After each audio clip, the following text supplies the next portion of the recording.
Olá, meus queridos, a graça e a paz do nosso Senhor e Salvador Jesus Cristo. Hoje nós vamos estudar a lição de número 7 da revista de número 65, a revista Crescendo na Palavra, a revista da nossa Escola Bíblica Dominical, produzida pelo CETEMIT. Eu estou aqui com a presença do pastor Osíris, que é o autor destas lições, e vai estar ministrando a cada um de nós. Pastor Osíris, bom dia, a graça e a paz do Senhor. Bom dia, a graça e a paz do Senhor para todos. Nós vamos com temor e tremor estudar esse assunto, um assunto muito atual. Hoje nós vamos falar sobre o pecado de Ananias e de Safira, sua esposa, O pecado caseiro, O pecado geralmente nasce nas casas. E nós vamos estudar. A leitura bíblica congregacional está em Atos 5, de 1 a 11, que fala bem claramente sobre isso aí. Diz assim: Mas um certo varão chamado Ananias, com Safira, sua mulher, vendeu uma propriedade. E reteve parte do preço, sabendo também sua mulher, e levando uma parte a depositou aos pés dos apóstolos. Disse então Pedro: Ananias, por que encheu Satanás o teu coração para que mentisse ao Espírito Santo e retivesses parte do preço da herdade? Guardando-a não ficava para ti, e vendida não estava em teu poder? Por que formaste este desígnio em teu coração? Não mentiste aos homens, mas a Deus. E Ananias, ouvindo essas palavras, caiu e expirou. E um grande temor veio sobre todos os que isto ouviram. E levantando-se os jovens, cobriram o morto e, transportando-o para fora, o sepultaram. E passando um espaço de quase 3 horas, entrou também sua mulher, não sabendo o que havia acontecido. E disse-lhe Pedro: Diz-me, vendestes, portanto, aquela herdade? E ela disse: Sim, portanto. Então Pedro lhe disse: Por que é que entre vós vos concertastes para tentar o Espírito do Senhor? Eis aí à porta os pés dos que sepultaram o teu marido, e também te levarão a ti. E logo caiu a seus pés e expirou. E entrando os jovens, acharam-na morta e a sepultaram junto de seu marido. E houve um grande temor em toda a igreja, em todos os que ouviram estas coisas. Atos 5, de 1 a 11. O texto-chave da nossa lição está no versículo 11. E houve um grande temor em toda a igreja, em todos que ouviram estas coisas. Nossa verdade teológica diz: querer deliberadamente tirar proveito próprio da piedade alheia, demonstrada pelas coisas de Deus, é passível de expulsão eterna de sua presença, da presença de Deus. Uma explicação rápida sobre o texto lido, elucidação textual. Um casal de crentes entre aspas, decide fazer um ato de piedade que estava sendo praticado por vários contemporâneos seus. Venderam a propriedade e foram entregar uma quantia dessa venda como oferta, provavelmente num local onde também poderia estar ocorrendo um culto, já que Pedro os interpela como quem arranca deles uma confissão sobre o montante da oferta em relação ao preço obtido com a venda. Primeiro, o marido diz que estava doando todo o valor. Pode ter insinuado que tinha metade em suas mãos naquele momento. Mas era mentira. E o apóstolo o acusa de mentir ao Espírito Santo, cuidando que estava enganando a eles, os membros da igreja. Ananias cai morto ali mesmo e alguns jovens o vão sepultar. Decorridas quase 3 horas, a esposa Safira vem e comete o mesmo erro, apesar de ter tido a oportunidade de repensar por causa da inquirição que o apóstolo Pedro lhe faz, e cai morta ali mesmo diante de todos. Novamente, os jovens que haviam sepultado seu marido saem, agora com o corpo dela para sepultar, e o fazem junto ao seu marido. Ondas de temor ocorreram diante desses 2 fatos em quem ouviu e em toda a igreja. Então, está aí a explicação do texto. E a leitura semanal dessa lição, ela nos faz ver todo o contexto. Porque em Atos 4, 32 a 37, nós podemos ver de onde começa o desenrolar disso aí, tá? Como que as pessoas tinham o prazer de abençoar a obra de Deus, tá? Então, eles observaram isso, tá?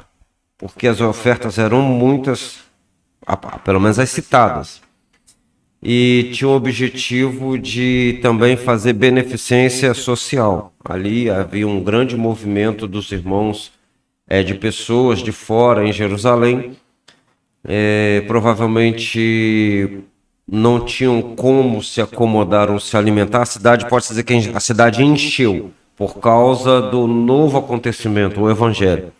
Então, os irmãos se viam aí na necessidade de ajudar uns aos outros para permanecerem juntos enquanto aprendiam sobre a palavra. E o que vai acontecer é que esse casal me aparece aí, e depois na lição de terça-feira, em Atos 5, 12 a 16, vai mostrar o que aconteceu com relação à igreja logo após o que eles fizeram, tá? Até o versículo 16. E depois, na quarta-feira, nós vamos para Ezequiel 28, 16, onde é chamada a nossa atenção aí para o acontecimento bem complicado aí, que a Bíblia fala de um querubim ungido, que era perfeito nos seus caminhos, versículo 15, desde o dia que fora criado, até que se achou iniquidade em ti. No versículo 16 está assim: na multiplicação do teu comércio encheram o teu interior de violência, e pecaste, e por isso te lancei, profanado do monte de Deus, e te fiz perecer, ó querubim cobridor, do meio das pedras afogueadas. Então observa que há um ser criado com qualidades extraordinárias, mas a Bíblia diz que foi achada iniquidade nele, no finalzinho do versículo 15. E inicia o versículo 16 dizendo: na multiplicação do teu comércio. Então, o que dá a entender é querer fazer comércio com o que é sagrado, tá? Com os dons de Deus. Então, aí... Tirar proveito de alguma forma, né, pastor? Isso aí. Fica aí, como diz o outro, a questão para debate, tá? A lição da quinta-feira, Miqueias 3, 5 e 6. Miqueias vai nos chamar a atenção para profetas, né, que faz errar o povo. Eles proclamam paz, tá? Para aqueles que lhes dão alguma coisa, mas com aquele que não lhes dá nada, eles preparam a guerra, né? E o Senhor vai dizer para eles: portanto, se vos fará noite sem visão, e tereis trevas sem adivinhação, e pôr-se-á o sol sobre os profetas, e o dia sobre eles se enegrecerá. A ideia é que eles não terão nem como mentir, tá? Nem como mentir.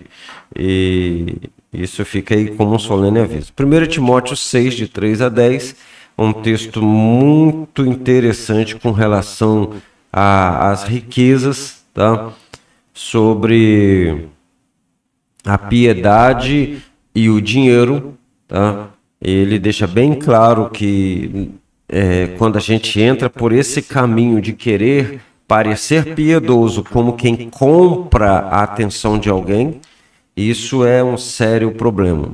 3 João 8 a 11 vai mostrar aí o caso de uma pessoa que procurando ter um primado, uma primazia na igreja, ele obstrui o caminho do evangelho, obstrui o caminho do próprio apóstolo. Olha só, olha onde essa pessoa foi parar. Mas o apóstolo vai dizer bem claro quem ele é. Então, nós passando por essa leitura semanal, e é muito bom que ela seja lida e estudada durante a semana, vamos para nossos comentários. Nós vamos fazer uma introdução e depois nós vamos passar para os 3 pontos em que a lição foi dividida. O primeiro ponto fala menosprezo pelo sagrado. O segundo ponto vai mostrar que Deus envia seus profetas como quem avisa, eu vou requerer. E o terceiro ponto vai dizer os juízos, então, sendo executados. Tá? Na história da Bíblia, aí nós vamos mostrar alguns. E feita uma conclusão. A introdução diz que a punição severa sobre o casal aconteceu depois de toda a implantação do Novo Testamento. Não há nenhuma alegação de que estava sendo executada a lei de Moisés. Não houve apedrejamento, porque a lei manda, nem nada. Eles apagaram, eles morreram sem que ninguém lhes desse pedradas, tá, ok? Então eles estavam no tempo da graça. Era realmente o tempo da graça, porque Jesus já tinha assunto aos céus, né, depois de ressuscitado, e já havia sido inaugurada a era do Espírito Santo, né, habitando nos crentes. Então não tem como falar que a igreja está executando a lei de Moisés. Tá? Apesar de que isso não seria errado, mas não está sendo isso. Como seria isso num culto cristão neste século? Já parou para pensar? Haveria temor reverente entre os cristãos e na sociedade? Ou haveria concordância ou haveria um tribunal para discutir se isso é razoável? A igreja teria que dar conta às autoridades sobre essas mortes? E se Deus resolver consertar a igreja dele hoje desta forma? Aqui nessa introdução, é muito bom que a gente vá lá em Atos 5, a partir do versículo 17, e observa que a sociedade contrária à igreja, a sociedade que não é de fé, teve uma reação contrária à do povo da fé. Né? E hoje não seria assim? Em nome da ciência, isso não é possível. Em nome da democracia, isso não pode acontecer. E em nome da salvação das almas, vai deixar rolar? Fica aí a deixadinha para discussão em classe. Ponto 1. Menosprezo pelo sagrado. Os comentários estão bem longos aqui. A Bíblia mostra em vários textos que, aliada à hipocrisia, há um desprezo pelo que é sagrado. Sagrado não deve ser entendido como objetos, construções ou escritos, mas também quando atitudes são feitas em nome de Deus e em obediência à sua vontade, mostrando um apreço pelos mandamentos divinos. Então o culto é uma atitude sagrada. A reunião toma o nome de culto e é sagrada em virtude de todos esses elementos estarem ali. O hipócrita não vê que Deus pode estar se agradando daquele momento e a sua atitude faz com que o nome de Deus, seja vituperado diante dos seres humanos e dos seres espirituais. Qualquer que seja a reação divina, não há como a julgar com base num código de conduta elaborado somente pela mente humana quanto ao certo e errado. Se Deus deixa viver fazendo o que é errado e levando vidas à perdição, ou se Deus pune até com a morte, quem vai julgar? Qual é o tribunal que está em condições de julgar o que Deus está fazendo? Deus prescreveu na lei as características e a qualidade dos animais e demais ofertas que seriam trazidos a ele. Isso é sagrado.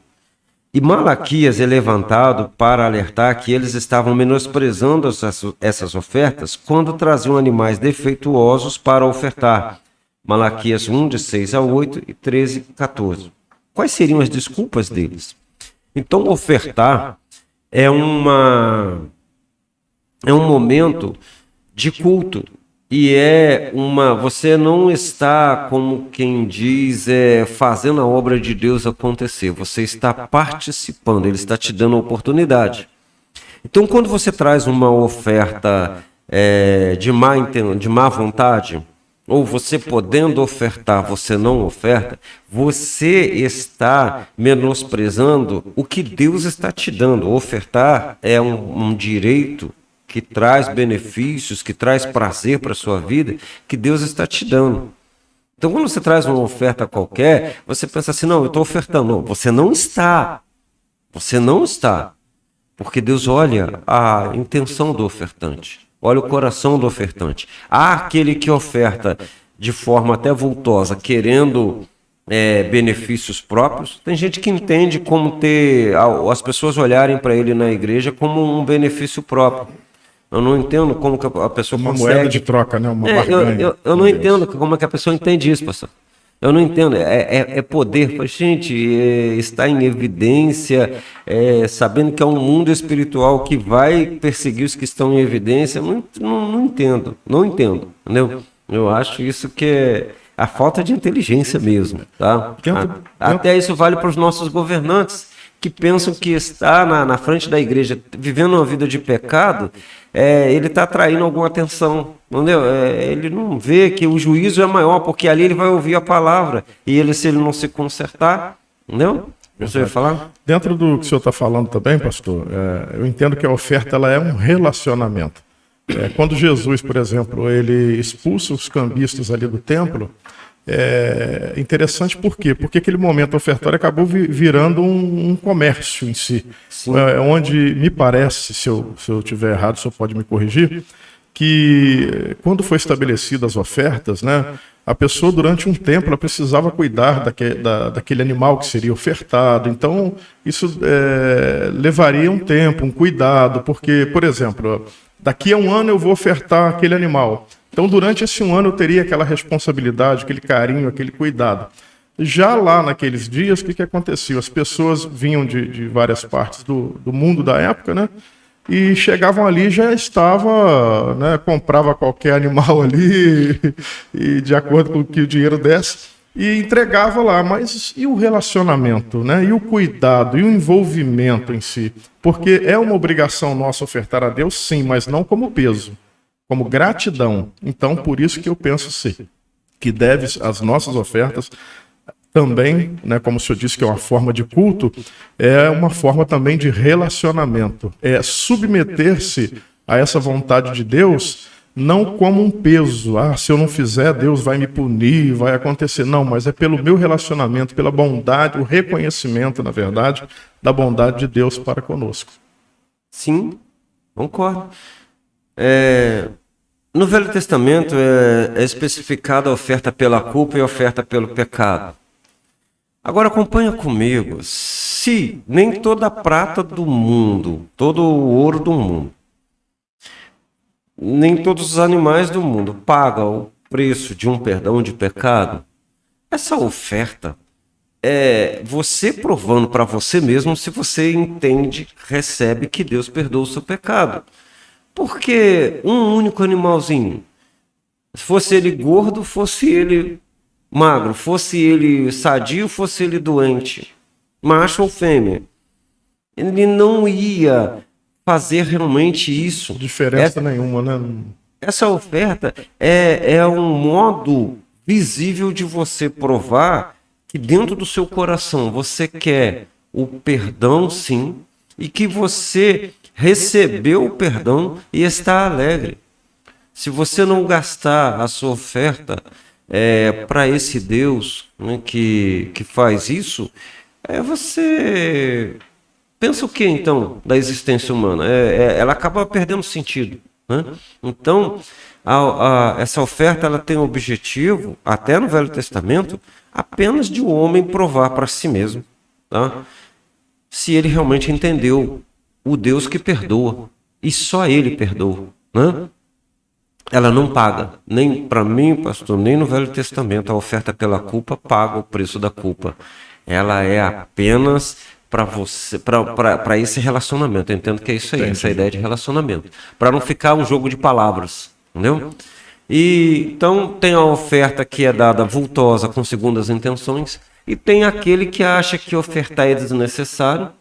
Ele não entendeu nada, isso é uma desculpa para a avareza, e ele menospreza a oferta. Então, ele, podendo ofertar, ele não oferta. E aí ele vai julgar, ele vai dar a ideia dos seus direitos. Não, é meu direito. Eu oferto se eu não quiser, né? Aliás, hoje a palavra direito... Aí não é Deus que é bom, é Ele que é bom, né? Porque Ele está ofertando. Só que não parou para pensar que Deus também tem o direito de olhar para isso, né? Segundo as regras de Deus. Aceitaram ou não, como oferta de Caim e Abel, né? Ele tem que ver isso aí, né? E aí nós estamos ofertando a um Deus que conhece o íntimo e o profundo do nosso coração. Sabe a verdadeira intenção. Eu vou aventurar aqui. O seu direito abre precedente para o direito de Deus. Então, o seu direito em relação às ofertas, o seu modo de agir, vai abrir precedente do modo de Deus te ver também. É isso aí. É o direito de te enxergar. Então, continuando aí. A hipocrisia anda junto com a avareza para deturpar os santos ensinos de Deus para a vida em sociedade. Os fariseus tinham bons intuitos de preservar a manutenção do livro da lei e o conhecimento dela. Esse serviço era bem assessorado pelos escribas, mas eles acabaram fazendo disso um modo de angariar fama e prestígio na camada da sociedade que eles se propuseram a servir, o povo mais humilde. Isso lhes rendeu as mais duras repreensões por parte de Jesus, que chega até a dizer que é para escutar o que eles dizem, mas não é para fazer o que eles fazem. Aí tem as referências, Mateus 15, de 1 a 14, Mateus 23, de 1 a 36 e Lucas 16, 13 a 15. Você observa, eles fizeram um excelente serviço de preservação das Escrituras e depois fizeram disso comércio. Poxa vida, eles estavam no meio do povo pobre. A lei ficaria ao alcance do pobre. Eles teriam a vida dele normal e, teriam um lugar diante de Deus. Aí eles começaram a negociar com a palavra que eles mesmos preservaram. Olha o que eles fizeram. Eles fizeram a mesma coisa que os que estavam nas camadas mais altas da sociedade, só que com discurso de piedade, que parece ser bem pior. O ser humano tem essa prerrogativa, né, de sempre querer levar vantagem a alguma coisa, né, rapaz? É um negócio bem complicado. O ato de Ananias e Safira tem a intenção de valorizar o que é midiático em relação ao social, em relação à comunidade, em detrimento do que é secreto para com Deus. Olha que contraste aí. Eles valorizaram mais o depositar a quantia aos pés dos apóstolos, que era público, do que não ver a sua mão esquerda o que faz com a tua direita. Mateus 6,3. E aí vamos explicar o que isso quer dizer. Lembrando aqui que as ofertas que estavam trazendo dessa forma naquele tempo tinham o mesmo objetivo que esmolas, satisfazer as necessidades de quem estivesse em situação difícil, e havia muitas naquele tempo em Jerusalém. Além disso, não se sabe se a oferta já tinha sido dada e já estava na tesouraria, e eles desviaram uma parte, retiveram, por se arrependerem de terem doado, e vieram, talvez, reapresentar uma parcela. Há muitas possibilidades pelas quais o apóstolo Pedro teria condição de os repreender severamente, mesmo que o desfecho não viesse a ser o que conhecemos até então. E pode ser também o caso de ser uma revelação de Pedro naquele momento. Tá? Então, não estão excluindo nenhuma das possibilidades aqui, apenas acrescentando possibilidades. A atuação nesses moldes traz em si a materialização do egoísmo ao tentar usurpar status de mais crente ou maior ofertante, condição de benfeitor da casa de Deus, provedor das necessidades dos irmãos, e etc. Tiago faz uma advertência quanto à mecânica do pecado, que pode muito bem ser usada para explicar aqui que Deus foi misericordioso ali. Quando Pedro fez as perguntas a Ananias e Safira, eles é que não pararam a tempo. Tiago diz que Deus não tenta ninguém a pecar, mas o ser humano é atraído por algo em seu interior e concebe o mal, e ao praticar isso que estava concebido, se dá à luz ao pecado, e ele, o pecado, por si mesmo, gera morte. Tiago 1, 13 a 15. Esse texto ele é fantástico ao provar isso aí, né? Ele deixa bem claro que o pecado gera a morte. E ele é concebido no interior do ser humano. Sim, é interessante, eu gostaria de comentar aqui, pastor, dentro desse fechamento desse tópico, a misericórdia de Deus, mesmo o indivíduo está ali num ato de pecado, um pecado premeditado, né? Porque não foi algo que surgiu naquele momento, aquilo foi acordado entre ambos, né? Segundo as escrituras nos dizem. Mesmo assim, o juízo está vindo, mas você vê que Pedro ainda pergunta para eles, olha, foi assim mesmo que aconteceu? Tiveram a oportunidade e não aproveitaram. Exatamente. Eles tiveram oportunidade, né? E a Bíblia diz que Deus não retarda a sua promessa, mas ele é longânimo, porque ele não quer que ninguém se perca. Ele retardou o juízo por alguns minutos, alguns segundos, não sei, e falou, fulano, é isso mesmo. Ele teve oportunidade. Você vê que eles ali cometeram um pecado que tem a mesma motivação do que a gente vê hoje. Eles quiseram dar uma quantia dizendo que era tudo que tinham, né?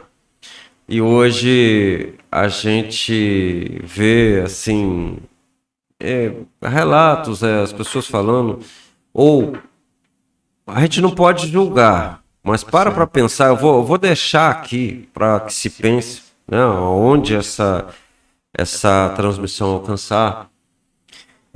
As pessoas chegam e dão uma oferta, e eu, como um dos líderes da igreja, não diria para a pessoa, isso é tudo que você tem? Seria maldoso. Mas eu fico com uma pergunta que eu não posso fazer para a pessoa em público. Isso é tudo que você pode? Será que você não está omitindo o poder abençoar a obra de Deus, sabendo que Deus confia a nós essa obra, né? E isso vale em recursos financeiros, isso vale também em participação, inclusive até na administração, né? Isso vale até em tudo, né? Quanto que a gente poderia juntar forças para fazer o que precisa ser feito, porque isso nos foi dado como um privilégio de cooperação. Então, quando eu menosprezo a minha parte na cooperação, eu posso estar também atrapalhando o outro que quer fazer.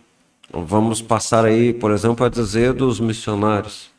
Eu citei lá na nossa igreja, nós estamos com o problema do terremoto na Turquia e Síria, né? Ali entre os dois países. E eu já ouvi falar de missionários que eles ficam apostos, no Brasil mesmo, não desejando, mas olhando para onde vai acontecer uma catástrofe.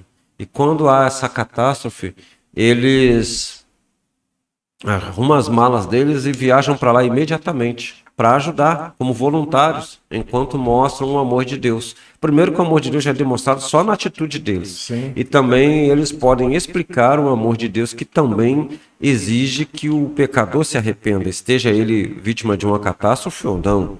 Todos têm que se arrepender, né? A Bíblia diz que Deus encerrou a todos debaixo do pecado para com todos usar de misericórdia. Todos têm que se arrepender diante de Deus. Não é um diante do outro, eu não diria nem isso, mas é diante de Deus. Não há homem ou mulher que seja bom diante de Deus. Não importa que ele está sofrendo, ou não importa que ele esteja bem demais, né, em relação ao restante.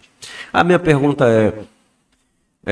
será que nós não poderíamos enviar pessoas para lá? Mas por que nós não podemos?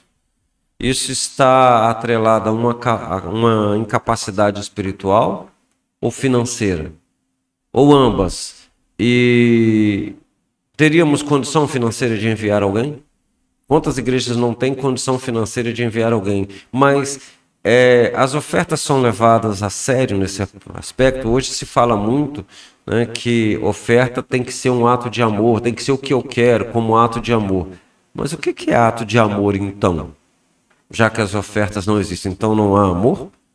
Então, o amor que não se comprova, que não se materializa, é algo assim duvidoso, né? Esse amor platônico, esse amor, melhor trocar a palavra aí, etéreo, para mim, ele está sempre no campo das ideias, ele nunca se revela.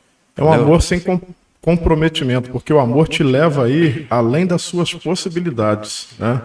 E quando não há comprometimento, o indivíduo não consegue entender, né, a importância de se ofertar desse relacionamento, ele começa a querer burlar o sistema, vamos dizer assim, no sentido por exemplo, eu vou dar o que eu posso, né? Então ele já começa a limitar as suas possibilidades, porque também está junto ao ofertar, existe o sobrenatural de Deus, a promessa de que Deus também irá suprir todas as coisas. É claro, eu preciso ter consciência ao ofertar, mas que consciência é essa? A consciência do comprometimento, né, e da minha entrega verdadeira ao Senhor, não como uma moeda de troca, como hoje muitas pregações nós escutamos acerca da oferta, né? Você vai dar 10, Deus vai te devolver 100 vezes mais, 1000 vezes mais, isso aí. É um negócio complicado. Deus, ele é o supridor de todas as nossas necessidades. E eu ouvi algo interessante um tempo atrás, eu achei interessante, né? Mas nunca me aprofundei sobre isso. Quando nós lemos lá em Malaquias que ao entregar os dízimos, né, Deus abre as comportas dos céus. E aí o pastor que estava pregando um dia falou, na verdade, quando você entrega o dízimo, você repreende o devorador, o cortador, o migrador, e aí vai, né? Mas o que faz a diferença sobre a bênção de Deus sobre a nossa vida é como nós vamos ofertar, porque a oferta, ela vai além daquilo que já está determinado, ela pode ir além, né? Muito mais além. E eu conheço pessoas que têm o coração que ofertas e que são oferta porque entendem, estão comprometidas com a causa, né? E Deus as tem abençoado de uma forma sobrenatural, que o André mesmo agora, né?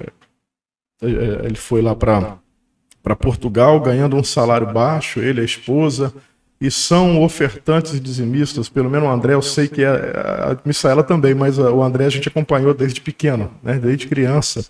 E assim, com o pouco que eles ganhavam, Deus o fez prosperar, pastor, de uma forma assim extraordinária, que nós olhamos as portas que Deus está abrindo na vida deles, e se não tiver comprometimento, você nunca vai ver o sobrenatural de Deus. E hoje se levanta dentro das igrejas, né? E é proibido falar nessa parte do milagre, do sobrenatural com relação à oferta. Sim. Né? Eu entendo até que há muitas pessoas feridas por causa de promessas que não se cumpriram, né? Porque Deus não fez aquelas promessas. É porque o entregar está alienado à troca. Né? Sim, mas ele não vê que ele também é culpado nesse negócio, né? Como você está falando. Agora, eu fico pensativo, é que aí a pessoa parte para o outro lado. Aí ele parte para o outro lado, e ele não vê que ele está recalcitrando contra um aguilhão na linguagem bíblica, né? Ele está dando murro em ponta de faca na linguagem popular. Ele não vê que ele está querendo impor a Deus o seu sistema de ofertas, quando na verdade o sistema de ofertas, mesmo falando em amor, e é por causa de falar em amor, porque Deus é amor, ele tem um sistema pré-estabelecido. Ora, Deus não tem que ser sujeito às minhas vontades, não é? Até porque ele é Senhor, né? O pessoal não para pensar que Deus é Senhor. A gente fala que todo o poder emana do povo, e até na nossa vivência de Brasil a gente sabe que não é. Então, por que agora com as coisas de Deus a gente quer bater nesse negócio? Né? Então, o poder emana do próprio Deus, é exposto como participar desse poder junto com ele, não na frente dele, dentro da Bíblia. E a parte de ofertas é uma dessas, né? Então, Ananias e Safira deram uma quantia, imagino que vultosa, querendo aparecer na frente da igreja. E eles poderiam dar qualquer quantia, o dinheiro era deles. Qualquer quantia.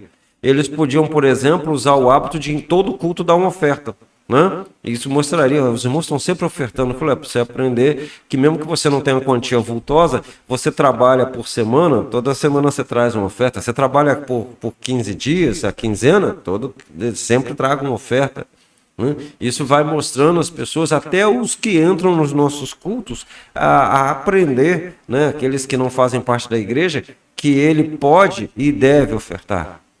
Ele entender que Deus não é o salvador dele porque ele ainda não recebeu a salvação, mas ele come, bebe, respira, né? Se abriga tudo debaixo da mão protetora de Deus. Ele não para protetora e providencial, né? É verdade. Então, hoje está proibido falar, né, sobre a providência divina, quando se fala de ofertas e tudo, estão querendo... É interessante que eles querem literalizar para não ofertar.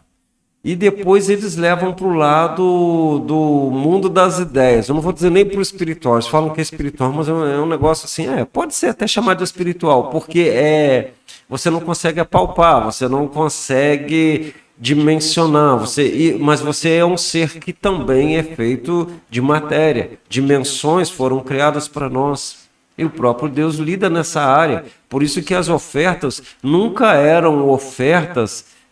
não eram somente ofertas do coração, do nosso interior, mas elas também eram expostas através do quê? Do animalzinho que era trazido, do sangue derramado, as partes selecionadas, do fogo, do altar, da lenha, enfim, tudo. E também a parte financeira, ofertas eram destinadas em questões financeiras também. Também a destinação das ofertas. Era para o sustento dos sacerdotes, também era para o sustento do pobre, coisa e tal. Há uma corrente hoje que diz que ele não oferta porque a igreja não faz beneficência social. Esses dias eu estava conversando com os irmãos se eles viram algum membro da igreja ir morar debaixo da ponte. Você viu algum membro sair da igreja aqui, ele ser membro da igreja, mas ele foi morar debaixo da ponte? Você não vê. Morar nas ruas? Você não vê. A igreja faz beneficência social, sim. Ela faz beneficência social estimulando a produção, ao trabalho, estimulando ao estudo, ajudando a estudar. E também na hora difícil, a igreja está sempre ali socorrendo os seus membros. Muitas vezes também a igreja faz anonimamente, né? É que o povo da igreja oferte e dê para o mundo perdido à vontade. Eles não param para pensar que a gente oferta nessa área social e a gente administra também essa área social. Certo. Você vai lá em 1 Timóteo 5, você vai ver ali Paulo ensinando a administração do social de uma forma que, se a gente falar hoje, vai falar, é ofensa. Mas o mundo pode ofender a Deus e Deus tem que socorrer eles sem falar do pecado deles. Entendeu? Sem falar da vida pregressa deles, que eles jogaram fora. Tem gente que jogou fora tudo que ganhou na vida. E agora quer que eu resolva. Quer que a igreja resolva. Né? A igreja ajuda a resolver, sim. Mas, primeiro, não adianta ajudar a resolver se ele não quer vir a Jesus, porque ele vai repetir o erro. Se ele não for transformado, ele vai repetir o erro. Né? Verdade. E muitas vezes a igreja trabalha no social e ela não lança isso diante de todos, né? Até mesmo quando algum irmão passa por alguma necessidade, nós temos o cuidado, às vezes, de levar ali aquele sustento, mas sem expor a pessoa, até porque isso não faria bem. Sim, a igreja faz quieta, a igreja não faz propaganda disso entre os seus membros, nem entre as pessoas de fora. As pessoas recebem ajuda na igreja e o nome delas não é citado. A gente só vê o quê? No contexto que ninguém está passando fome, né? Ninguém está passando necessidade atroz. Difícil está. Alguns irmãos têm mais, outros têm menos, isso a gente sabe, que a igreja é um reflexo da sociedade. Mas os extremos, não. De jeito nenhum. Ok? Vamos então para o ponto 2. Deus envia seus profetas avisando, olha, não faça isso, estou te avisando. Diz assim, o amor ao poder e ao dinheiro geram distúrbios até mesmo nas mentes de quem Jesus gastou tempo instruindo. Judas Iscariote chegou a receber poder sobre Satanás e sobre as doenças. Isso está em Mateus 10, de 1 a 4, quando ele é enviado entre os 12. Ele participou de todo o processo de formação cristã direto com o Mestre, Jesus. Mas isso não foi suficiente para ele esquecer esse mundo com suas ofertas. Ele quis, num momento, a glória dos homens. Olha aí em João 12, 43. E as riquezas, em João 12, 6, Mateus 26, de 14 a 16. Entendidas essas riquezas dessa forma como uma idolatria, Lucas 16, 13 vai falar que não tem como adorar a Deus e as riquezas no mesmo patamar, não. Essa idolatria é capaz de trazer grandes males a quem a pratica e pode afetar outros também. 1 Timóteo 6, 10. Você parar para pensar, o amor à riqueza, quanto problema não traz para a humanidade, né? Quanto problema não traz? Você observa quanto dinheiro tem concentrado na mão de alguns. E o que a gente não para pensar é que esse dinheiro concentrado na mão de alguns, geralmente ele sai da mão dos pobres. É verdade. Quantas vezes a gente concentra dinheiro na mão de uns poucos? E não é pouco, não. Não é pouco, não. Não é pouco, não. Tá? Os profetas mostraram com grande ousadia que atos de piedade ou bondade externa, sem os requisitos que Deus coloca como morais para demonstrar a validade deles, são pecaminosos e têm o nome de hipocrisia e avareza. Isaías mostrou ao povo que eles lembravam atos externos da adoração a Deus, mas estavam tão afastados de seu conhecimento experiencial que Deus precisava de chamar a prática social moral pelo nome da prática espiritual pessoal para que eles entendessem o tamanho da sua hipocrisia. Então, isso está em Isaías 58, 1 a 7. Jeremias alerta ao povo de Jerusalém, sitiada por Nabucodonosor, que eles deveriam obedecer ao prescrito na lei, libertando seus escravos hebreus ou hebreias no tempo afixado. É o ano do jubileu, isso está em Levítico 25, 39 ao 41. E devido ao medo dos caldeus, eles fizeram isso, mas por um breve momento em que eles se viram livres da ameaça, retornaram ao erro. Jeremias 34, 8 a 17. Parece piada, mas é verdade. O profeta adverte que os caldeus, que se tinham retirado para combater os egípcios, voltariam e executariam os juízos de Deus contra a cidade. Jeremias 37, 6 a 10. A prática de beneficência nesses moldes... vamos parar aqui um minutinho, pastor. Deixa eu só voltar aqui, que eu tenho que explicar aqui que a linguagem aqui tem que ser usada com a Bíblia, tá? Isaías 58, de 1 a 7. Olha só. Voltando para a revista, diz assim, ó. Isaías mostrou ao povo que eles lembravam atos externos da adoração a Deus, mas estavam tão afastados de seu conhecimento, ou seja, de conhecerem a Deus de forma experiencial, que Deus precisava de chamar a prática social moral pelo nome da prática espiritual pessoal, para que eles entendessem o tamanho de sua hipocrisia. Então vamos abrir lá em Isaías 58, de 1 a 7, e você vai entender aqui que Isaías é chamado para falar ao povo e mostrar a ele a transgressão e seus pecados, tá? E eles procuram o Senhor todo dia, dizem que tomam prazer em seus caminhos como um povo que pratica a justiça e não deixa o direito do seu Deus. E eles perguntam ainda, cadê os meus direitos da justiça? Né? E tem prazer em seguir a Deus. Aí, olha só, versículo 3.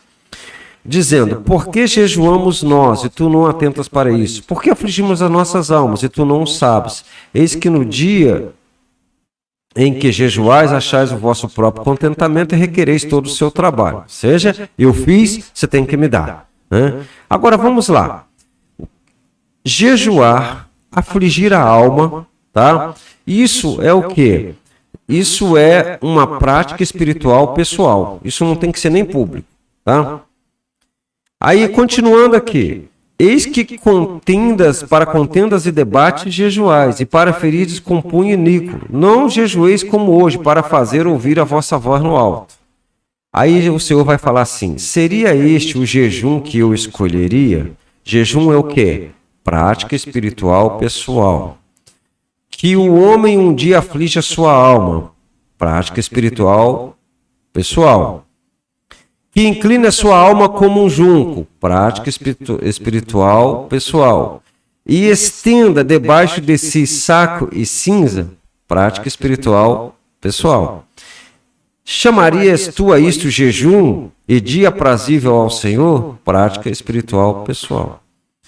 Olha o que o Senhor vai fazer falando pela boca do profeta. Porventura não é este o jejum que escolhi? Ou seja, Deus vai pegar o nome de jejum, que é uma prática espiritual pessoal, e olha aonde ele vai colocar esse nome. Que soltes as ligaduras da impiedade. Ou seja, larga o pecado. Que desfaça as ataduras do jugo, opressão. e que deixes livres oprimidos, continuando isso aí, e despedaces todo o jugo, isso aí é o quê? É uma prática social moral, visível. Você vê que Deus chama o jejum, as práticas que é para buscar a Deus, Deus coloca lá no pé. Ó, o que você tem que demonstrar para o povo é isso aqui. Ó, desfazendo as ataduras do jugo, deixar livres os oprimidos, despedaçando todo o jugo. Porventura também, versículo 7, não é também que reparta o teu pão com o faminto? Prática social moral. Recolha em casa os pobres abandonados? Prática social moral. E quando vires o nu, o cubras e não te escondas da tua carne? Prática social moral. Então se observa que Deus fala assim, a sua prática espiritual não será aceita, porque você não cumpre o social. Ou seja, o cristão ele é chamado para ter comunhão com Deus, para buscar a Deus sim espiritualmente, mas isso é visível. Se não fosse para ser visível, nós seríamos seres espirituais. Nós não teríamos a carne, nós não teríamos as coisas que são suscetíveis a todos os seres humanos. Então, se observa que Deus pega e ele chama as coisas dele pelo nome das coisas sociais. Entendeu? Ele está ali como que massacrando a má intenção. Né? Fala assim, não adianta você ficar me buscando e chorando, coisa e tal, quando você tem a oportunidade de mostrar a minha pessoa na sua pessoa, você faz ao contrário. Né? Olha só. Aí aqui tem exemplos bíblicos, né? Jeremias mostrando aqui, né? Quando Nabucodonosor estava sitiando Jerusalém, gente, as pessoas estavam oprimindo até no ano do jubileu, eles não por causa do comércio, o poder sobre o outro, eles não despediam a pessoa no ano do jubileu.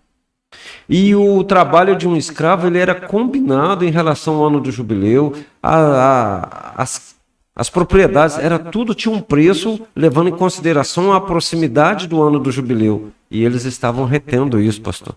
Então, veja bem, agora olha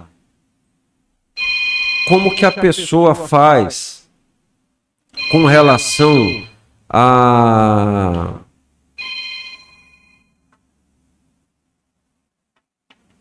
Como que a pessoa faz com relação às coisas de Deus? Há uma covardia imensa aqui.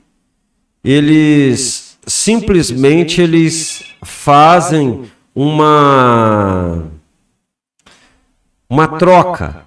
Eles despedem as pessoas, eles libertam os escravos e logo a seguir, quando o perigo vai embora, eles buscam os escravos, os escravizam, buscam as pessoas e os escravizam de novo.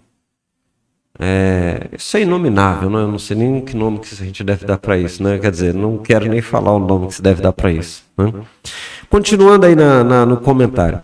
A prática de beneficência nesses moldes se assemelha hoje a esquemas de empresas que oprimem seus empregados com baixos salários e jornadas de trabalhos extenuantes e usam dinheiro de impostos devidos ao governo como assistência social para outras pessoas que não aquelas que produzem sua riqueza.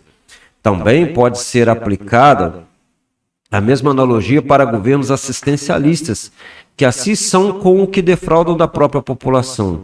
E a igreja que não prega a verdade da perdição eterna sem Jesus, mas conclama seu povo ao assistencialismo como sendo obra de Deus. Em todos esses casos, não há um hipócrita desejo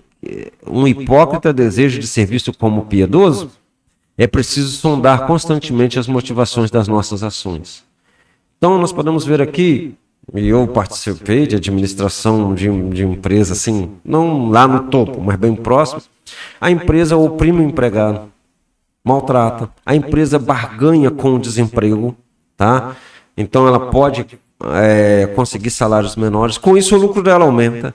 E aí ela posa de empresa que faz beneficência social num lugar onde as pessoas vivem numa situação difícil e o governo concede descontos dos impostos para a pessoa fazer isso. Então a empresa ganha mais nome. Então ela gastando dinheiro com assistencialismo, que não é dinheiro dela, é do suor dos empregados, que ela deveria ter pago um salário melhor, ela ganha nome e mais mercado. Ela, na verdade, ela tira o que não é dela, né, faz uma boa ação e se projeta, né, mais ainda. Mais ainda. Tá? Ganhando credibilidade com dinheiro alheio. Você entendeu? Olha só como que o negócio é complicado. Ela não dá para o empregado, porque ali já não vai ter mais o nome dela. Mas ela não para ver que bons salários rodam a economia. Bom, aí mas é outro assunto. Mas eu quero mostrar só a intenção por trás disso aí. Tá? Só a intenção. E aí a gente não deixa também de dizer aqui para as igrejas, né? E a igreja que quer ganhar um nome, né? Prega muito o assistencialismo como sendo obra de Deus, mas não quer falar sobre a perdição eterna sem Jesus, tá? Isso também é um comércio, tá? Porque falar de assistencialismo e de obra social traz projeção. Aliás, está sendo criado cada vez mais uma multidão de miseráveis. Uma multidão de miseráveis. Nós estamos vendo nossos velhos, gente, pessoas idosas catando lixo na rua. Eu não sei o que ele fez da vida dele, mas eu tenho assistido famílias inteiras, tenho visto, né? Não assisti, dá a impressão que eu estou assistindo, eu estou querendo ganhar nome aqui, mas eu tenho visto famílias inteiras catando lixo na rua. Não que catar lixo na rua seja um problema, na verdade nós deveríamos ter essas pessoas até bem assistidas, porque elas fazem um trabalho fantástico, né? Mas olha só o que está acontecendo, tá? Estamos criando miseráveis para depois dizer que nós somos piedosos. E nisso a culpa paira muito sobre o governo, né? Sobre os grandes administradores. Eles recebem para fazer, eles recebem dinheiro dos próprios miseráveis que eles criam, gente. Se imagina como Deus não está no seu trono, né? Se imagina como Deus não está no seu trono, a ira. Se imagina como que o lago de fogo não está sendo aquecido, né? Corrupção moral e espiritual também. Absurdo. Deus não existe, ele não vê. Podemos fazer o que nós queremos. Se a gente olhar aí o sistema previdenciário, por exemplo, você contribui com um valor X, né, de acordo com o seu salário. E quando você vai aposentar, você não ganha na mesma proporção e a cada ano aquilo vai diminuindo cada vez mais. E estão querendo diminuir mais, né? Porque a miserabilidade do povo vai diminuir a condição de vida deles, os anos de vida. E aumenta-se o tempo para você aposentar, ou seja, ninguém vai aposentar. O que vai ser feito desse dinheiro? Né? É complicado, né? Vai sustentar a máquina da corrupção. É complicado, né? Então a gente observa que a igreja, pegando aqui a Ananias e Safira, a igreja ela jamais vai ser ouvida quando ela clama contra a corrupção do outro, se ela tem a corrupção no seu interior, se eu sou corrupto ao ofertar. Olha, é sério, você observa o que nós lemos aí em Isaías 58, né? Deus conhece o coração e a oferta foi dada exatamente para mostrar visivelmente o que está no meu interior. Não é? Vamos lá. Neemias advertiu seus irmãos de que eles não deveriam exigir juros uns dos outros no caso de empréstimo para a sobrevivência enquanto estavam em adaptação na terra de Judá e na reconstrução dos muros de Jerusalém. Neemias 5, de 1 a 14. Ele mesmo deu exemplo nos versículos 14 a 19. E isso é muito claro na lei de Deus dada a eles. Êxodo 22, do 25 ao 27. O nome da prática contrária à palavra de Deus também pode ser aqui entendido como usura. Então é proibido emprestar juro para a pessoa comer. Para pensar. É proibido na lei de Deus. Né? É proibido. Quer dizer que eu não posso falar de dízimos, que dízimos era do passado, né? Do Antigo Testamento, é da lei. Mas eu posso emprestar juros para o miserável. Porque eu estou no tempo da graça? Olha só. Se imaginam, eu fico imaginando como que Deus vê a raça humana. Entendeu? É um negócio complicado. E quando você fala, pastor, mas você estava falando de oferta, mas eu estava falando da motivação por trás daquela oferta. E nós estamos dentro do assunto. Sim, claro. Tá? Então vamos para o ponto 3. Juízos de Deus na história. Quando da tomada de Jericó, Deus ordenou que nada da cidade seria despojo de guerra, seria anátema, amaldiçoado. Essa condição é análoga à condição de sagrado, apesar de o ser para sua destruição. É um modo de provar a obediência num contexto de bênçãos materiais sem conta, algo que nunca possuíram. Acã, um dos soldados, apropriou-se de parte desse anátema para uso pessoal. Isso está em Josué 7:11. E sua atitude causou a morte de uns 36 soldados israelitas. Josué 7:4-5. Já que o Senhor não foi com o exército para a peleja por Ai, Acã foi executado como um pagamento pela afronta feita a Deus e pela perda de seus irmãos israelitas. Josué 7, de 25-26. Então, ele fez deliberadamente um ato de apropriação indébita, né? Uma cobiça daquilo que era anátema e era sagrado. Deus consagrou toda a riqueza de Jericó a ele. Não ia dar um centavo para os israelitas. Ele destruiu Jericó e ele estava provando os israelitas se eles seriam capazes de obedecer a ele quando estivessem na terra prometida. Só isso. Deus não ficou nem mais pobre nem mais rico com o pecado de Acã e nem com a fortuna que tivesse, por acaso, estivesse dentro de Jericó. E havia uma aliança ali, né, pastor? Apenas uma prova de obediência. Era prova de obediência. Tudo era anátema, ou seja, maldito. E mais uma vez o indivíduo quer levar vantagem sobre situações. É complicado. Casos assim de Ananias e Safira são exposições do que está por vir sobre aqueles que agem da mesma forma. Podem ter contextos diferentes ou modos diversos, mas com o mesmo princípio motivador operando nos bastidores de suas mentes pecaminosamente confusas. Mentes pecaminosamente confusas, não inocentes. Observe que há tempo e oportunidade de voltar atrás, de arrependimento, mas esse tipo de pecado é contumaz e exige uma resposta à altura. A rudeza da morte pública no ato é um indicador de como está a situação da alma do ofensor diante de Deus. Se a execução visível é aterradora, como não será o encontro em situação de dívida com o juiz sem chances de reparar a ofensa? Você imagina, né? Se aquilo ali foi um troço absurdo, você imagina o que não vai ser encontrar-se com o Senhor de toda a terra, cara a cara. Deixa eu só conjecturar uma situação aqui. Dentro daquilo que nós falamos lá, que o senhor falou, né, no comentário da revista, que Pedro indaga, né, a Ananias e Safira acerca se realmente aquele valor. E quando eles estão procurando o culpado ali, no caso de Acã, seria também, talvez, aplicada a misericórdia de Deus? Como, não sei, eu estou tentando querer entender isso. Se de repente Deus também estava dando uma oportunidade para que ele se manifestasse ali, ou o juízo já estava para ser executado. É uma situação. Porque havia uma culpa, né? 30 e poucas pessoas morreram ali, né? Acã já tinha feito outros morrer, né?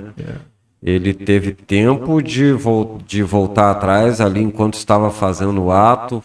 Por que você fez isso? Né? Quando ele viu a primeira derrota em Ai, já era para ter corrido, né? Sei lá. E com certeza haveria um medo dentro dele, mas ele resistiu, né? Um caso interessante também, que não está citado aqui, é do auxiliar do profeta Eliseu, o Geazi. Geazi. Fala sério, Geazi, ele foi nada inteligente. Infeliz demais. Né? Nossa Deus, para pensar quanta coisa ele já tinha visto, né? Talvez uma vida simples, uma vida pobre, e num país igual aquele, e na vida que ele era chamado para viver, que adiantar aquele peso em prata, ou ele não aceitaria a vida de profeta como Eliseu, herdou de Elias, né, como pediu e obteve, uma vez que Eliseu foi ajudante de Elias. Será que Geazi não enxergava que se ele quisesse, Deus se agradaria dele também? É interessante, né? O amor ao dinheiro é a raiz de todos os males. Porque, Que doideira, né? na verdade, você vai ver também, olha, o Judas, né? É dinheiro. Tudo está envolvendo dinheiro. Ele traz Jesus por conta disso. E eu costumo falar que existe o avarento rico. Tem pessoas que quanto mais, né? Nós mesmo vemos numa cidade que tem um homem que domina lá a cidade, porque é dono da maior empresa da cidade. E tudo indica que é uma pessoa muito avarenta. Ele acabou com o salário da cidade. A troco de nada. Para quê? Ele não vai gastar o que ele tem. Né? Nem que se ele vivesse 1000 anos. Né? Ele não gastaria consigo próprio. Não pode, a riqueza dele não pode acrescentar mais um segundo de vida. Exatamente. Então você para pensar a avareza dele. Mas é impressionante que eu sempre preguei, por onde eu passo, contra a avareza do pobre também. Porque ele não é desculpável porque ele é pobre para ser avarento. Né? Principalmente nas coisas de Deus. Então, nós temos um quadro aí na página 44 que fala sobre a mentira. Né? Vemos na Bíblia que quando Deus criou o mundo, a serpente usou a mentira para enganar a Eva e convencê-la a comer o fruto proibido. Assim, a mentira foi um instrumento usado pelo diabo para causar a separação entre o ser humano e Deus. A mentira tem um grande potencial de destruição e, por esse motivo, em várias ocasiões, a Bíblia menciona que Deus é contra a mentira e ordena o seu povo a não mentir. Levítico 19:11 é um exemplo. Outra prova que Deus abomina a mentira é um dos 10 mandamentos: não darás falso testemunho contra o teu próximo. A mentira é algo que destrói os relacionamentos, tanto das pessoas com Deus como entre pessoas. Jesus também falou algumas vezes sobre a mentira. Em João 14:6, ele se descreve como o caminho, a verdade e a vida. Assim, não é por acaso que o diabo é descrito na Bíblia como o pai da mentira, em João 8:44. Ou seja, ele tenta anular algo que Jesus é, e Jesus é sempre completo. Ele não é ou o caminho, ou a verdade, ou a vida. Né? Ele é o caminho, mais a verdade, mais a vida. Ele é o que ele é. Então, se você anda na mentira, se você adota a mentira, então você já não consegue a plenitude de Cristo em você. Então é algo assim bem complicado. E é aquilo que nós vamos frisar aqui. Ananias e Safira mentiram que deram tudo. Deus não pediu tudo deles. Aquela oferta toda. Tá? Eles mentiram dizendo que deram tudo. Agora, a graça dá a entender, o tempo da graça, né, que é o de Ananias e Safira, que você é conclamado realmente a dar tudo, assim como Deus deu tudo para você. Agora, quando você vai ofertar, você dá tudo que você pode dar? Ou você... porque o que você quer dizer é o seguinte, eu não sei, eu só posso dar isso. Entendeu? E é realmente isso mesmo? Então isso fica assim uma pergunta bem clara. Né? Por que eu faço sempre isso? Para evitar que, por um momento de emoção, as pessoas sejam levadas a dar o que elas não podem dar. Então, se eu exercito todo dia o meu tudo com Deus, a minha oferta de amor a Deus, eu nunca serei enganado por ninguém. Porque a pessoa pode pular cambalhota, mas eu já estou no meu tudo com Deus. E é honesto diante de Deus. Então eu não tenho que me mover naquilo que Deus não me deu para me mover. Olha, eu preciso de reconstruir um prédio na Síria. Mas eu já ofertei e eu não tenho outra. Eu não vou dar a minha casa para ser ofertada lá na Síria. Por quê? Porque eu já fiz o que era para fazer. Entendeu? Porque a oferta, em caso de igreja, ela é o que Deus tem na vida de cada um, e são muitos. Não é uma oferta de um só. Tá? Então, nesses momentos assim, eles são muito perigosos, geralmente tocados por muita emoção. E não é o que Deus estava exigindo dos irmãos ali, no dia daquele culto ali, com Ananias e Safira sendo mortos. Não. As pessoas faziam o que elas queriam fazer, ofertar ao Senhor. Eles viram a necessidade, eles estavam ofertando para sanar aquelas dificuldades, para fazer o melhor. Então, Ananias e Safira não tinham que tentar imitar os outros. Eles podiam fazer também como Ananias e Safira, e não como o José, que também era chamado de aquele companheiro de Paulo, o primeiro companheiro de Paulo nas viagens missionárias. Eu gosto tanto do nome do homem e esqueço, Barnabé. Entendeu? Olha só, não tinha que imitar Barnabé. Não tinha. Eles podiam fazer a oferta deles como Ananias e Safira. Pastor, eu vou deixar uma pergunta aqui. E o que foi feito da oferta de Ananias e Safira? Boa pergunta. Né? O que foi feito? Né? Eu não sei. Um dia a gente pergunta para o apóstolo Pedro. Né? Será que eles tinham... Será que eles tinham, como é que chama, herdeiros, e a igreja não leva esse dinheiro, entrega lá para o herdeiro. Esse negócio entrega lá para o herdeiro, porque o herdeiro não é culpado do que o pai fez, né? Do que a mãe fez, né? Nós não sabemos, eu não sei. Né? Não está na Bíblia, né? Só se tem algum outro livro, eu nunca me deparei com esse texto. Conclusão. A orquestração da mentira com o intuito de ganhar fama por parte de Ananias e Safira custou-lhes a vida aqui, e ao que o ato final deles indica, a eternidade bendita também. Parece ter sido algo muito bruto da parte divina, como se não houvesse chance de retratação. Mas eles foram interrogados e continuaram mentindo. Característica humana essa de ter que ver a punição para evitar a fraude está sendo usada hoje. Basta olhar para eles e ver quantas chances têm sido dadas no decorrer da história da igreja nestes 2 milênios, para leigos e ministros. Em alguns casos, para a prática denominacional inteira desde a sua fundação, e outras enveredando pela mentira piedosa por causa da concupiscência da carne, da concupiscência dos olhos, da soberba da vida, que não abandonaram de fato. Eles não percebem que o mundo passa, mas aquele que faz a vontade de Deus permanece para sempre, mesmo que o mundo lhe seja hostil. Aquele que faz a vontade de Deus permanece para sempre, está em 1 João 2, 15 a 17.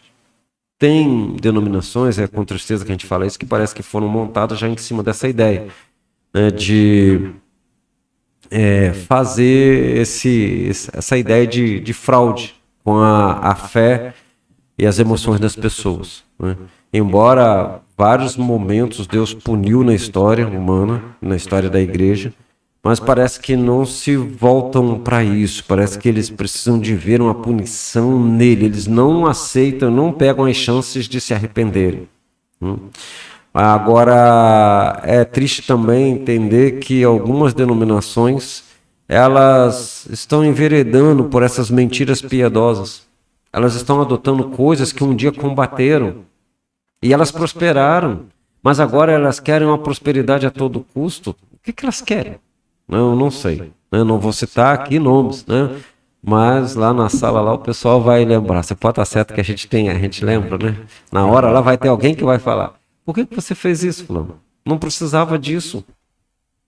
Por que não se apegou à prática espiritual, pessoal, mais ainda? Quanto mais as dificuldades aumentam, quanto mais nós estamos aproximando do dia da volta de Jesus, as práticas espirituais, pessoais, elas deveriam ser aprofundadas, enriquecidas, praticadas, gastar tempo com isso. Mas não fazemos isso, o poder de Deus não atua, então, para isso, porque Deus só trabalha para a honra do nome dele. Aí começamos a inventar. Aí vai se torcendo pedaços da palavra, vai se torcendo para conseguir dinheiro, para conseguir audiência, para conseguir aprovação. Se projetar também, porque hoje você precisa estar em evidência, né? Tem muita igreja trabalhando dessa forma e acaba que nós somos levados nessa onda também. Até enquanto estava falando aqui sobre muitas coisas, né? As lives, a gente tem a intenção de evangelizar, né? De fazer, mas acaba também que a gente entra nessa vibe de ser projetado para que o nome seja conhecido. Tem as boas intenções por trás, o que não é errado. O problema é não nos deixar, em algum momento nesse trajeto se corromper com o sistema. Porque aí, por exemplo, eu estou com um canal aqui na intenção de levar uma mensagem evangelística, né? E parece que não, pastor, não tem nada aqui, mas já foi 10 mil. que tem aqui? Entendeu? Então, o que acontece? Deus está dando graça. A gente vai fazendo uma coisinha aqui, melhorando outra, o lugar ainda é um pouquinho complicado, mas tomar o cuidado em algum momento para que isso não vire, que até se torne um meio de vida, não tem problema não, mas que não se perca o propósito, né? Porque a live em si, o evangelismo, tudo isso, a projeção da igreja é importante, do evangelho é importante, mas ela precisa estar pautada na graça de Deus, no perdão, na misericórdia, no servir a Deus, fazer o nome de Deus conhecido, né? E a gente vê que muitas denominações, muitas pessoas também acabam no meio do caminho, se perdendo e se corrompendo com o sistema. Antigamente, por exemplo, a gente conseguia levar um cantor, né, na nossa igreja com muita facilidade. Hoje, dependendo do indivíduo, são rios de dinheiro, né? E eu me lembro ainda, na década de 80, de alguns irmãos que eu conheci, queria gravar aquele disco, né? E era para fazer a obra, o LP, né? Era para fazer a obra de Deus, e era um sufoco para conseguir fazer uma gravação, lançar um LP, era muito difícil. Hoje a situação virou um meio de vida, né? Mas não é errado, por exemplo, igual eu estou falando, se amanhã ou depois eu conseguir um recurso aqui pelo YouTube para sustentar o que a gente tem, que a gente precisa, porque isso aqui demanda tempo e tal, tudo bem. Agora o problema agora eu vou deixar de cumprir aquilo que Deus tem determinado, pastorear a minha igreja, porque eu vou viver disso aqui, porque é isso aqui que me sustenta. E na verdade, quem nos sustenta é Deus. Né? Se vem um recurso aqui, se vier do YouTube, né? Se vier não sei de onde, é entender que esse recurso ele vem de Deus. Então nós precisamos voltar para ele, porque o mesmo Deus também que abençoa, quando ele fecha a mão, o negócio não é brincadeira ele faz por amor da alma. Pois é, e outra coisa importante aí é o seguinte: ninguém é obrigado a fazer propósito com Deus. Entendeu? Se fizer. Ananias e Safira poderiam ter dado o que eles quisessem, até não dado nada, não era obrigado, né? Então a vaidade entra no coração, e aí mais um problema. Veja bem, tudo bem que era uma igreja emergente, mas acredito que já havia uma sustentabilidade espiritual muito grande. E hoje acontece isso. Eu estou preocupado em esconder as minhas atitudes erradas do Senhor, as minhas más intenções do Senhor, só que por que Pedro teve aquela percepção? Porque foi revelado pelo próprio Deus. É a ação do Espírito Santo ali. Mesmo que Deus aplique ali a bondade dele, a misericórdia, mas tinha um Deus irado ali que tinha o direito de aplicar o juízo, né? E mediante a escolha do indivíduo que ele pensa assim, não, eu estou fazendo aqui escondido, estou enganando o fulano, o Bertano e o ciclano, só que eu não vou prestar conta para o Bertano e para o ciclano. É ao Deus que nós estamos falando aqui, que nós servimos. É Ele que é o juiz de todas as coisas e conhecedor de todas as coisas. E outra coisa interessante que eu me lembrei aqui foi de Hebreus capítulo 13, versículo, se eu não me engano é 13, 17 ou 16, 17, quando fala do pastor, do ofício do pastor, que é aquele que vai dar conta, prestar conta das almas que estão sobre a responsabilidade dele, entendeu? Então, o que acontece? Tem muito pastor, muito líder hoje esquecendo desse comprometimento, que nós vamos prestar conta para Deus. Né? E como é que você vira para Deus, um Deus que te conhece, e antes que uma palavra saia da sua boca, da nossa boca, ele já conhece como argumentar? Não tem argumento. Então, que nós não venhamos vender, né, a nossa fé, o nosso servir ao Senhor, que mantemos o nosso propósito. Há várias lições, né, dentro desta lição, muitas misericórdia, graça, perdão, juízo, né, tem muita coisa que pode ser trabalhado dentro dessa lição e com certeza tem sido bênção, viu, pastor? As lições tenho viajado aqui às vezes quando eu começo a estudar, né, eu gosto um pouco dessa área da história também. e eu tenho viajado bastante e tem sido muito edificante. Lá na igreja lá o pessoal está aproveitando bastante. Deus continue abençoando. Estamos felizes com isso. A comunhão com Deus verdadeira, porque o ser humano precisa, na salvação, está implícita o fato da comunhão. E se, apesar de nós falarmos, é internet, isso aí quanto mais você trabalha nela, mais você é visto, mais você ganha, mais você evangeliza. Mas seja a internet, ou seja, botar um banquinho no meio da praça pública e ficar gritando sem aparelho algum, ou seja, evangelizando nas oportunidades pessoais, é a mesma coisa. O que você tem que buscar é o quê? O poder de Deus sobre a sua vida. É Ele quem dá projeção ao evangelho. Não somos nós. Por mais que você faça bem feito, no final das contas, você que for honesto, que for trazer uma oferta honesta, igual o Barnabé, vai saber que foi aceita a oferta e vai ser usado em favor do evangelho, para a glória de Deus, e isso vai ser bênção para a sua vida. Na igreja nós temos o hábito, né? Temos ali pessoas que têm talentos para tocar instrumentos, para cantar, ensaio, gastam tempo com isso. Mas antes de começar o culto, a gente para orar, para oferecer a Deus o exercício do talento que Deus deu, para que Deus aceite. Porque se Deus não aceitar, vai ser mais um culto, né? Então ali nosso coração é derramado diante dele, nós dizemos que, apesar do mundo bater palma para quem canta bem, na verdade aquele irmão está cantando para o Senhor. É verdade. Né? Para quem toca bem, mas na verdade aquele irmão está tocando para o Senhor. Para o irmão que trabalha no som, para o pessoal que faz o trabalho de mídia, né, as transmissões, é tudo para o Senhor. Então, se o nosso coração não estiver voltado para isso, nós perdemos uma grande oportunidade. Na verdade, até o ofertante está perdendo. E o mundo perde com esse erro, né? Porque acaba diminuindo o alcance do evangelho. Quando Paulo vai conversar com os coríntios, ele fala, olha gente, eu não fui a vocês em sublimidade de palavras, em técnica, mas em demonstração de espírito e de poder, ou de palavra e de poder. Então, usa o que é humano, sim, a linguagem, tudo. A oferta, mas o mais bonito é o poder de Deus que opera aí num lugar de santidade, de comunhão com Ele, verdadeira, segundo os princípios que Ele estabeleceu, não segundo os nossos sentimentos. Ponto. Amém? Amém. Amém.